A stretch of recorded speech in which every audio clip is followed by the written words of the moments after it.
মধ্যপ্রাচ্যের ৩টি দেশে একযোগে ভয়াবহ ধূলিঝড় দেখা দিয়েছে। এতে দিনের বেলায় রাতের আঁধার নেমে এসেছে। এ ৩ দেশ হল সৌদি আরব, কুয়েত ও জর্ডান। সোমবার সংবাদ মাধ্যম গালফ নিউজের এক প্রতিবেদনে এ তথ্য জানানো হয়েছে। প্রতিবেদনে বলা হয়, একযোগে ৩ দেশে ভয়াবহ ধূলিঝড় এবং আকস্মিক বন্যা দেখা দিয়েছে। রোববার শুরু হওয়া এই প্রাকৃতিক দুর্যোগে ব্যাপক বিপাকে পড়েছেন পর্যটকরা। এর ফলে উদ্ধার অভিযান এবং জরুরি সতর্কতা জারি করা হয়েছে।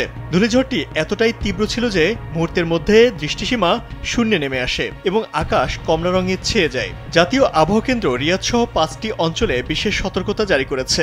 এই ধূলিঝড়ের সঙ্গে বজ্রপাত, শিলাবৃষ্টি ও আকস্মিক বন্যা দেখা দিতে পারে বলে হুঁশিয়ারি দেওয়া হয়েছে। নাগরিকদের ঘরে অবস্থান করতে এবং অপ্রয়োজনীয় ভ্রমণ এড়িয়ে চলার আহ্বান জানানো হয়েছে। প্রতিবেদনে বলা হয়, কুয়েতেও তীব্র ধূলিঝড় ও বাতাসের গতি ১০০ কিলোমিটার প্রতি ঘন্টা ছাড়িয়ে যাওয়ায় বিমানবন্দর ও সমুদ্র বন্দর সাময়িকভাবে বন্ধ করে দেওয়া হয়েছে। এছাড়া সুইক ও সুয়েইবা বন্দরের কার্যক্রম স্থগিত করা হয়। প্রতিবেদনে আরও বলা হয়েছে, জর্ডানের বিভিন্ন অঞ্চলে তীব্র বৃষ্টিপাত, বজ্রঝড় ও ধূলিঝড়ের ফলে আকস্মিক বন্যা দেখা দিয়েছে। এর ফলে ঐতিহাসিক পেট্রা শহরে বন্যার পানি ঢুকে পড়ায় পর্যটকদের মধ্যে আতঙ্ক ছড়িয়ে পড়ে।